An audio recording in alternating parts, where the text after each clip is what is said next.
Chapter 20. Her long-forgotten dream. Jada and Peyton were crossing half the city to reach the place where one of them saw some movement from the heights of the battlement. Along the way, they came across a thoroughfare that was wide enough for 3, maybe even 4 horse carts to pass through side by side. It was the main street of Doriva, the one that led from the gate to the city square. Stalls were set up on both sides of the street, displaying a great variety of wares and products the vendors must have been selling before they all abandoned the place in a hurry. They left a while ago, Jada said, masking the lower half of her face with a hand. There was an overwhelming smell of rot they couldn't ignore. Fruit, vegetables, and meat have turned to greyish-brown pulps, making them excellent breeding grounds for flies, as well as nurseries for maggots. But, as horrible as it smelled, the stalls were the only things that provided them cover before the wide-open space of the city square would welcome their arrival. She knelt down next to a stall that sold prospecting tools and took a minute to survey the situation. the fog is problematic. She stated, but did little else with that information. Come on, Jade. What you waiting for, huh? Time to pop that fella, yeah? Jada squinted her eyes. I don't know, Pate. Maybe this isn't such a good idea after all. Are you fucking kidding me right now? He gave the stall a shove with his boot, rattling all the metalware. He didn't care about the noise he made. The street was empty anyway. Jada made damn sure of that. The hell's going on with you, huh? It's one, single, fella Jade! You can say that as many times as you want, but take a look around. She waved an arm in an arc in front of her face. Tell me what you see. What are you? No, let me tell you what I see instead. She said, pointing at the city square that was hidden inside a cloud. Nothing. And somewhere in that nothingness is a large open space, surrounded by tall buildings. Which makes it what, exactly? Her patronizing tone was sharpened by the dull monotony of her voice. Which makes it what, Peyton Falstar? A perfect scenario for an ambush, He muttered quietly. A perfect scenario for an ambush. She repeated. Are you trying to get us killed again? Oh, come on, Jade. Don't you do me like that. Ain't no need to be grouchy. Grouchy? Realistically speaking, just how many fools do you think could be hiding here? 20? 30? Nah, look round you, Jade.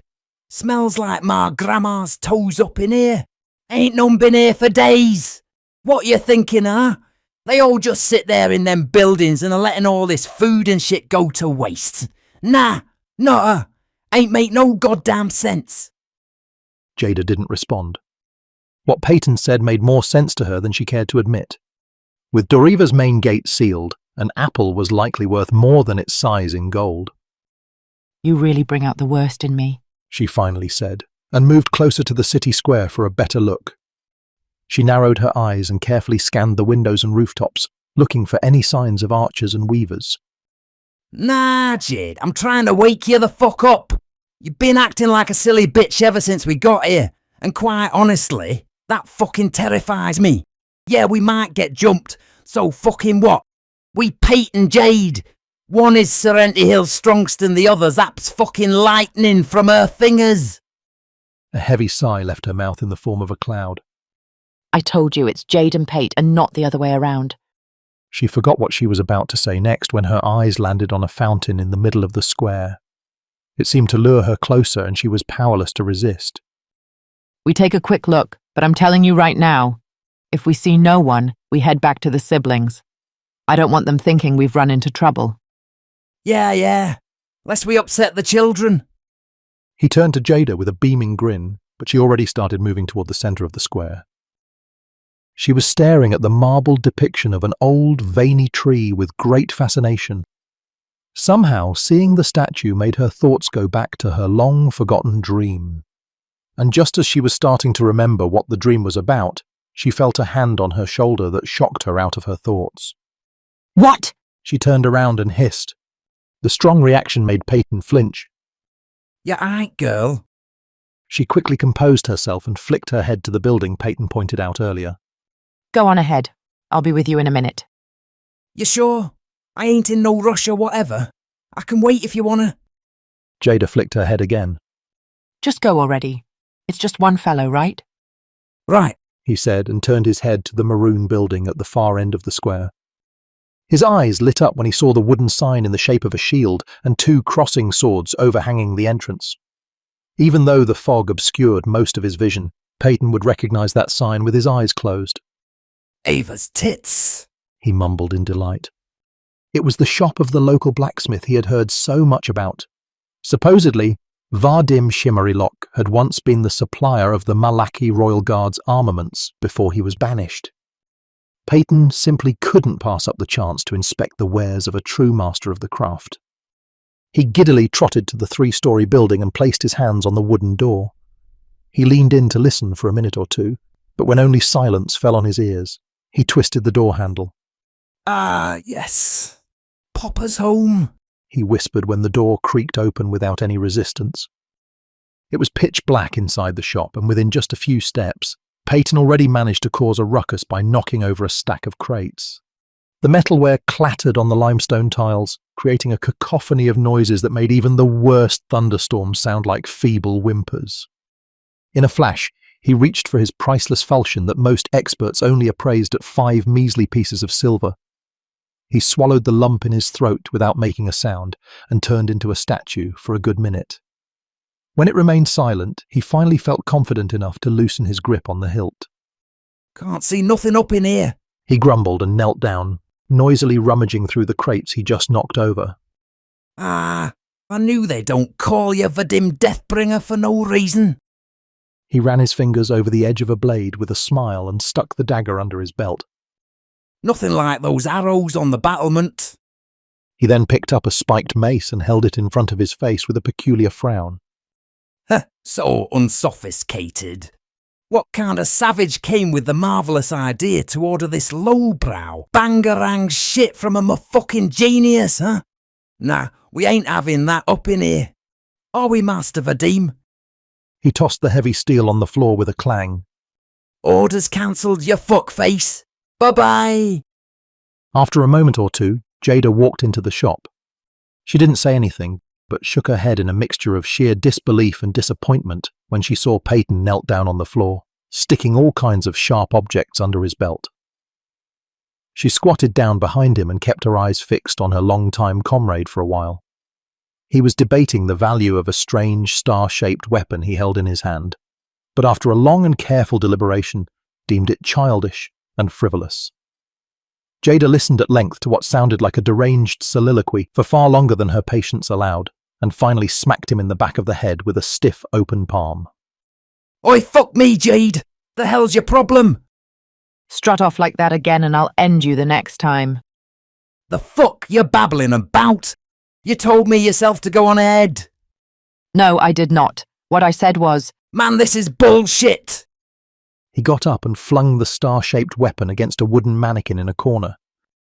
You need to get your head checked, girl. I don't understand why you're all weird and shit, but don't act like I ain't heard what you said.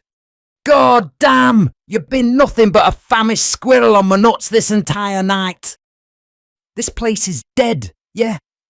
Ain't none here, yeah? So at least let me grab a fucking souvenir or two, yeah? I swear to anything that is sacred, Peyton Falstar, I will— You will? What? Peyton said when Jada fell silent halfway in her sentence. She was petrified and kept her eyes fixed on a specific spot over at the counter. Well, I'm waiting. Shush! Jada held a finger over his lips. Tell me you already saw him when you entered this shop and deemed him harmless, she said, removing the finger and pointing it in the direction she was staring at. What? Peyton turned his head in confusion. Can't see shit in here, he mumbled. Nevertheless, he did draw his trustworthy falchion. Over at the counter, she whispered. Hello? He shouted. Anyone there? Have you lost your goddamn mind? She hissed. Peyton ignored whatever fearful nonsense she said, though he did finally see a large shadow in the dark. Master Vadim, what you doing there, huh? We ain't looking for no trouble, you see. Big fan of your work, in fact. He carefully inched closer to the counter, his grip on the hilt ever tightening. At the other side of the counter, he saw the silhouette of a gargantuan man, perhaps not as big as Cameron, but still as tall as the doorway. The man was leaning his head against the shelves, his arms hanging limply alongside his body as if he had fallen asleep standing. Had a little too much to drink, have you? Peyton carefully pointed his falchion at the man's back. Look, I ain't got nothing but respect for you, Mass, but we on a mission here. Surrender peacefully and we treat you with the courtesy you deserve, aight? The blacksmith didn't react to a thing Peyton said.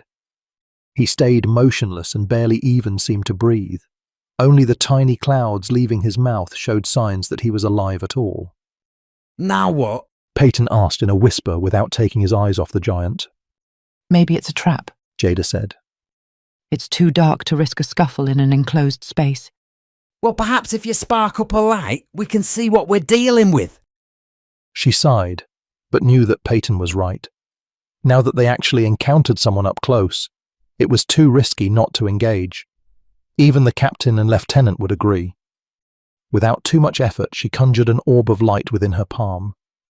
In an instant, the man raised his head and turned around, wildly swinging his arms like a feral beast that was caught in the net of a poacher. He wore a leather apron that told them he was indeed the owner of the shop they were standing in. His skin was as pale as the moon. Both of his eyes were hollowed out, and greenish veins were bulging from his face like the roots of a mangrove tree. The corners of his mouth had been ripped open, stretching the cut from ear to ear. His jaws were tightly clenched and he was staring at Jada with a nightmarish grin. Blood sputtered through the cracks of his teeth with every breath he huffed. Master Vadim?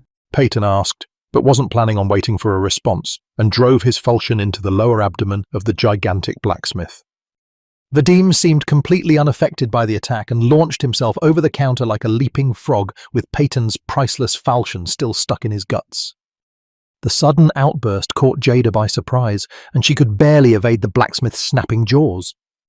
She stumbled back a few steps and made an effort to draw a stronger force with her aura, but the 300 pounds of muscle and bone charged her like a raging bull and pinned her against the entrance. She felt a couple of ribs crack as they crashed through the door and onto the cold cobblestones. The orb vanished from her palm. She had to use all of her strength just to push his head away from her with both hands. She screamed out in pain as the hilt of Peyton's falchion, still firmly lodged in Vadim's abdomen, dug into one of her broken ribs. But it was also the only thing that kept his snapping jaws at a safe distance. His cold saliva dripped onto her neck, and the only thing she could think of was the dream she had all but forgotten about. The dream that made her think of death. Peyton rushed out of the workshop with his newly acquired dagger in hand. Not needing another second to think, he jammed the blade into Vadim's neck from behind. He forcefully shoved the massive blacksmith from Jada and helped her back to her feet. You aight, Jade? She wrapped her arms around her chest and slowly rolled her eyes to Peyton. This is all on you, She snarled with reddened teeth. Yeah, my bad, aight? But it ain't like I ain't told you so. At least we know this place ain't completely forsaken, yeah? He gently slid his arm around her middle and lent her his shoulder for support. Let's just return to the twins and wait for the Lord Captain to show up with Koba. Peyton turned to her with a frown. What do you mean, twins? Shut up. I never even took the word twins in my mouth. Yeah, you fucking did. Girl, the fuck's wrong with you, huh? Bumped your noggin or something? Man, don't touch me! She firmly shoved him away from her and showed him a fury he had never seen before. Twins, She muttered, and inadvertently found herself staring at the fountain over Peyton's shoulder again. Jade! Peyton whispered sharply, and slowly reached for his throwing knives. His eyes were shaking with disbelief, but he knew he could always rely on the steadiness of his hands, regardless of the situation. The blacksmith was slowly working himself back to his feet again. It looked clumsy, like a newborn calf that was trying to stand on its own for the very first time. The pointy tip of the dagger stuck out of his throat like a thorn of a rose, and he was gurgling blood as he let out a ghastly moan. His mouth opened like a rusty hatch of an attic. Everything peeped and squeaked. He heaved his chest to take in a deep breath, purposefully letting the air roll over his blood-soaked tongue. He turned his head to Jada and without any hesitation stormed toward her. His boots were slamming the cobbles like a hammer striking an anvil. Peyton reacted instantly by releasing 2 of his much-loved throwing knives in quick succession. One hit the blacksmith right above the falchion that was still lodged in the abdomen. The other punctured his chest, right about where his heart should be. Vadim took both hits as if they were no more than mere mosquito bites and continued rushing toward the injured lightning weaver. Jada postured up and spat a blood-filled phlegm on the ground. She gnashed her teeth and reached for the bottom of her auric well to summon an energy that was many times more powerful than before. Sparks of electricity jolted from her skin. A multitude of crackling sounds sent off angry warnings like the wrath of 1,000 crows cawing at an intruder. In a flash, she shifted forward and repositioned herself right in front of the blacksmith. All the energy she had built up inside her palm was released the moment she placed her hand on his chest. A high-pitched screech rang across the city square that was momentarily obscured in a red mist. Vadim's headless body took a few aimless steps backward before collapsing on the cobblestones. Oh my holy shit, Jade! That was fucking brutal! Peyton screamed in absolute awe.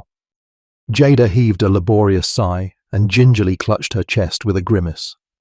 Not another word out of you, son of Abyss, She said, and was about to say something that may have tarnished their relationship forever, but a distant ruckus prevented her from speaking up.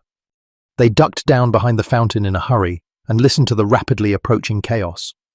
The amount of footsteps hammering the cobbled street made it sound like hundreds of teeth chattering in the cold. 5, 6, 7. Peyton mumbled with his eyes closed. Fucking hell. Over a dozen of them, Jade. What'd you say, huh? You're up for this? She was resting her head on the white marble and waved him off with the back of her hand. This night just keeps getting better and better, She said, and cast her eyes over the fountain. The wall of silhouettes grew larger and larger as the noise increased in volume. A cynical laughter left her lips. Jade and Pate until the end of days, and all of that other good stuff, right? Peyton showed her a grin and jumped up to his feet.